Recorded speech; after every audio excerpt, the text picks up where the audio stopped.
Hi, Delician here, and I wanted to take a minute to go over something that I just saw out on the BattleNet site. They recently just added a Hell Welcomes All, celebrating Global Accessibility Awareness Day. And my partner is handicapped, differently abled, and I thought this would be a good thing to share with everybody. The Land of Sanctuary and the Burning Hells is one that many players around the world call home. With this in mind, throughout the development of Diablo 4, we've strived to ensure that the game is a space designed for anyone and everyone to experience.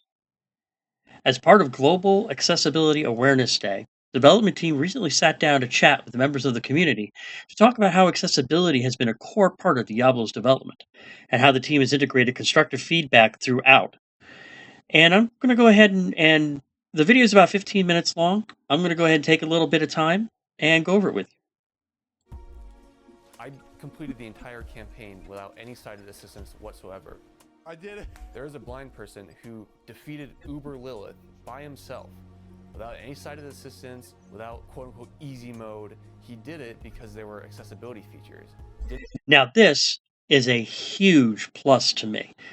As I mentioned before, my partner is differently abled. She doesn't play a lot of games, but I know of other people who have vision issues, hearing issues, and I think this is a wonderful thing for them to be able to experience the same gameplay that I enjoy when I do Diablo, to be able to experience it themselves. I think it's a wonderful thing, and I'm glad that Blizzard took the time and took the effort to do that. Didn't make the game easier. He's just a skilled gamer. I've gotten all sorts of reactions on people seeing me play video games, both from blind and sighted.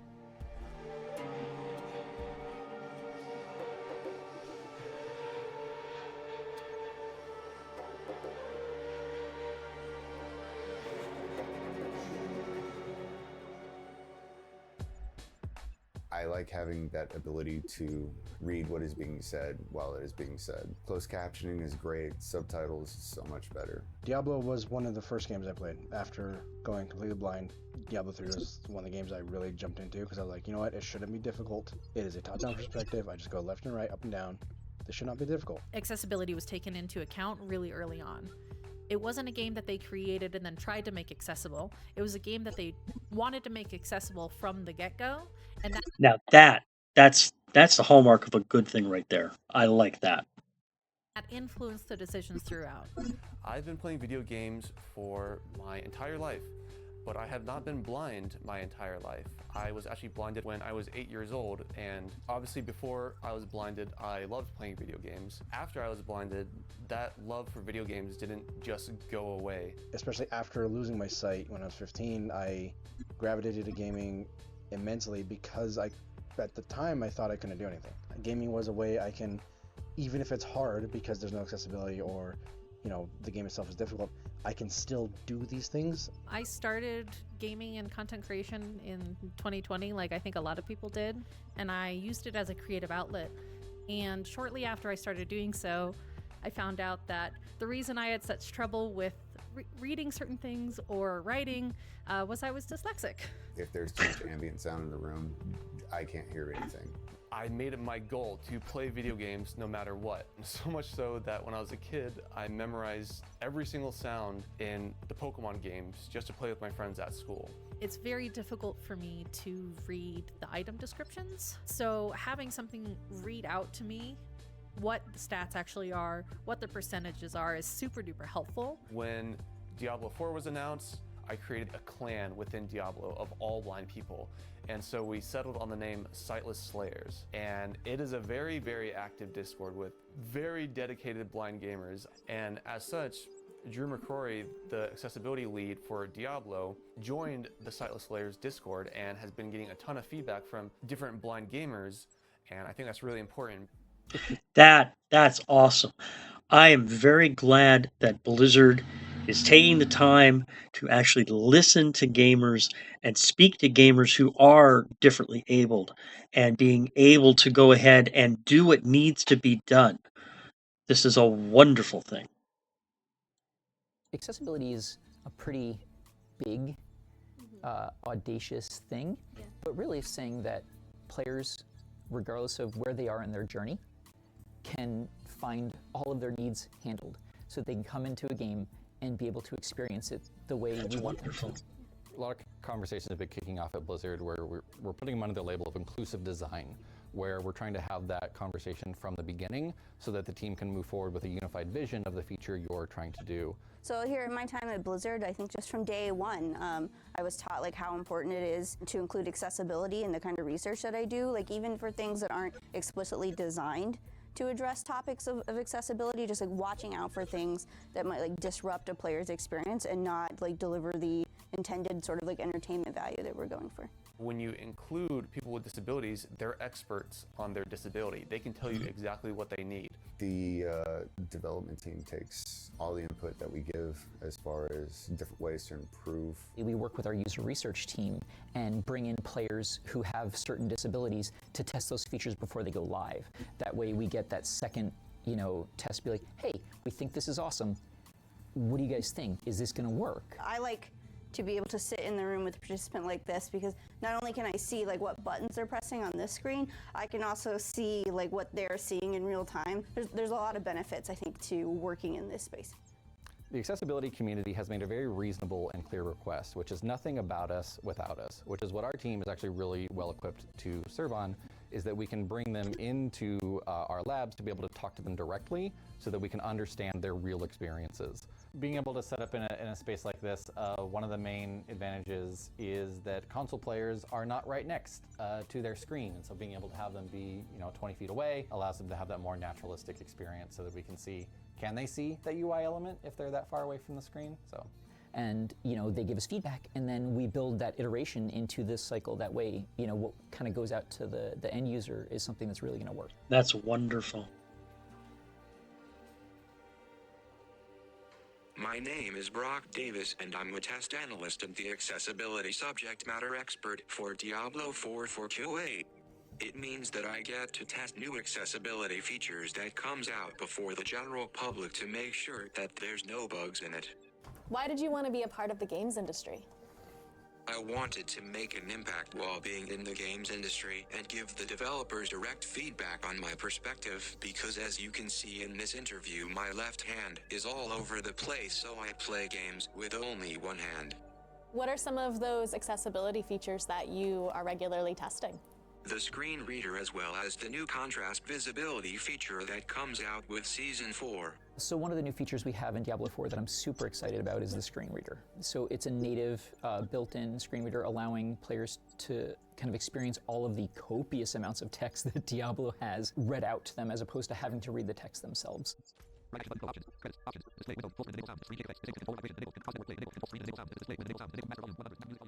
A lot of the implementation of the screen reader tech was really taken from the approach of how would I want to use this, and I would really do my best to understand it from a user's perspective of how, if I was reliant upon this, how would I want it to work. I can never pretend to be someone that has a disability that I don't share. And the immediate feedback was, this is too slow. And this participant was very nice and turned on the screen reader where he wanted it, the speed he wanted it to be. And it was completely unintelligible to me how fast it was going. And now you hear my screen reader reading everything. It's telling me the mana, it's telling me I'm fighting a shambling corpse.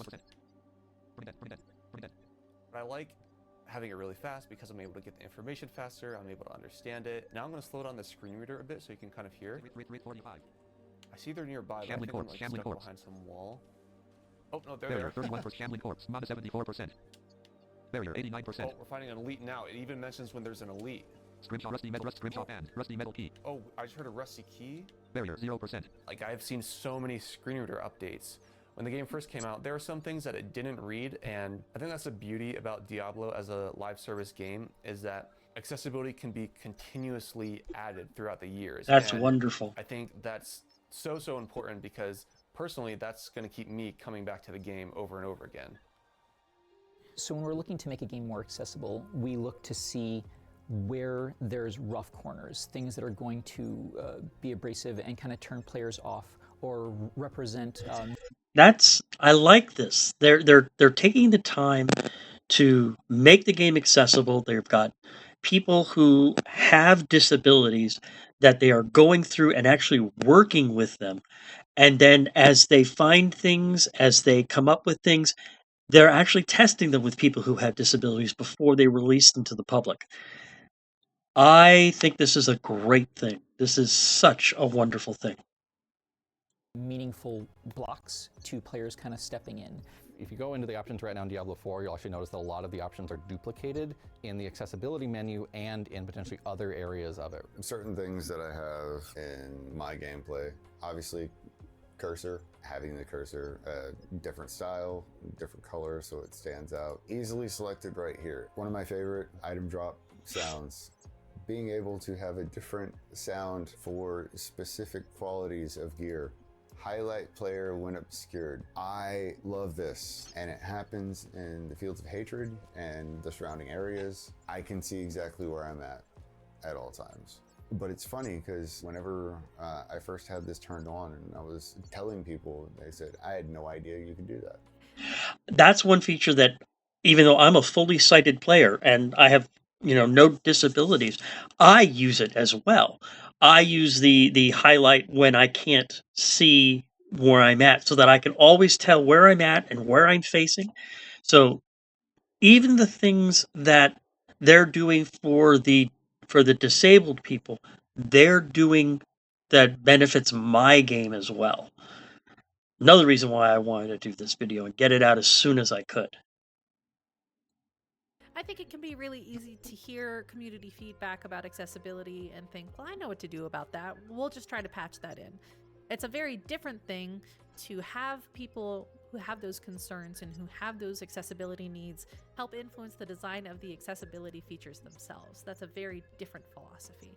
For Diablo, I would say my favorite class right now is Sork. I equip the burning to my attacks, and whenever a burning attack makes contact with an enemy, it makes this kind of like thud sound, like this boom, boom. And it's like really easy to hear when I'm actually hitting the enemy. When we were creating the Sorcerer Chain Lightning sound, we would record a bunch of random objects like wax paper. We'll take all this source and then bring it into our sound design tool and augment it even more. And then in the game, when it's playing back, when we make a cool loop that sounds like neat electricity, it'll actually Doppler around the player too, so it kind of pitches up as it's coming towards you or goes away. I'm somebody that no matter what game I'm playing, I'm going to play it with all of the volume sounds on. It's very helpful for me to understand my position in the game, and I also use it to cue my abilities. Even if I can't pay attention to everything that's happening on screen at once, I do have ADHD, and sometimes I'm paying attention to the wrong thing on screen. Definitely. I use the audio cues to help me figure out what's happening, where it's happening, and what I need to be focusing on next. There's I a do that reason myself. why blind gamers were even playing Diablo 3 without any screen reader, without pretty much any accessibility feature, was simply because of the sound design alone. In my opinion, accessibility and audio go hand in hand. You can have all the accessibility in the world, but if the audio of the game itself does not convey the spatial sound or enough sound cues to understand what's happening, then even with all the accessibility, it's still going to be a challenge. We spend a lot of effort putting as much sound as we can to almost everything in the game, so that way people can play. I like it. And if they weren't able to see the screen, then they can at least, maneuver around and know what's in the area. Something clever, I'm not sure if other blind gamers did this or if it was just me, but when I get to like an intersection or like a fork, I'll drop an uncommon, and so I know if I backtrack, I'm like, oh, okay, I've been here. We also have play audio on object loot, which is really cool, because it'll play an ambient loop that is tied to the loot in the game world. So then I'm going to drop an item here. What's neat about this is that we took the sounds of the drop sounds, I like to call them blingy sounds that really stick out in the mix. It sounds kind of magical and also very kind of UI-like. We take that and we make a loop out of that, and those play on the objects themselves.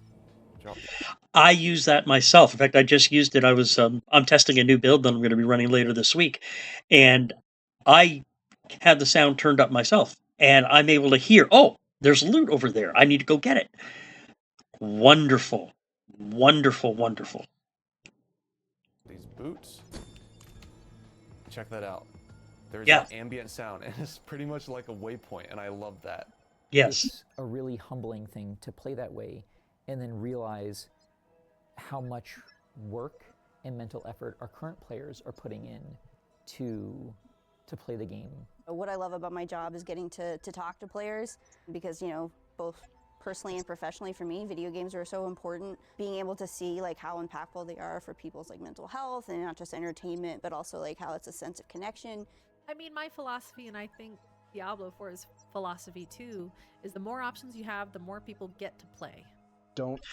And going back to what she said, the developer said, user developer, I've been battling myself some depression and other mental health issues. I started streaming a little while ago to help me fight those. Gaming for me has been one of the things that has helped keep my sanity level through all the ups and downs of life. The fact that that Diablo actually thinks about that and thinks about other people is a very powerful thing. Assume that whatever streamer or whatever random player you're encountering in your game could or could not be disabled, because you don't know what sort of features or things they could be using. You don't know what their situation is. You know, a lot of people who might run into myself or any of our other blind players, they don't know we're blind players. My goal in this industry is to help make games more accessible and better for all. It's pretty eye-opening when we know that people are playing our game who are visually impaired and they can't see the game. Like that just makes us pour that much more effort into every little sound. It's very inspiring to know that people are playing our game just audibly. Accessibility isn't just for blind people or No. for disabled people. No. It's good design. It benefits everyone. It does. I think the one thing I do love challenging myself with is going toe-to-toe with people with sight, because then it just shows how incredible game accessibility is, how much potential it allows blind and disabled gamers to have. And we really hope that the changes that are going in help players to feel heard. I sometimes collect comments from surveys or what have you that say, I don't know if anyone's reading this. I hope someone is reading this. Somebody is, right? And we're getting those to the right people. So I hope players feel encouraged that their voices are being heard in the different number of ways to give their feedback. I hope gamers in general can start to move towards accepting the idea that anybody can play games. Anybody should be welcome to play games. Absolutely. And that a gamer can look like anyone.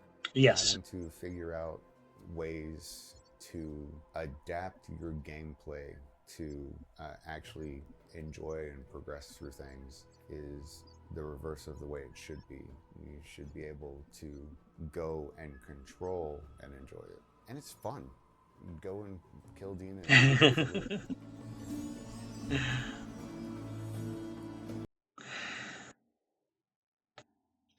I want to just again, there are certain things that they have developed for disabled people that I take advantage of. The sounds, the fact that I can see myself even if I'm blocked by a huge boss mob. All those and other things too, I take advantage of. And I'm a gamer that has access to all of my digits and all of my senses. The fact that Diablo is thinking about it is helping my game. And I have a feeling it's helping yours too. Thank you very much for watching this video. I stream 3 days a week on Twitch, and the link is down below. And I hope to see you out there in Sanctuary slaying demons. Take care.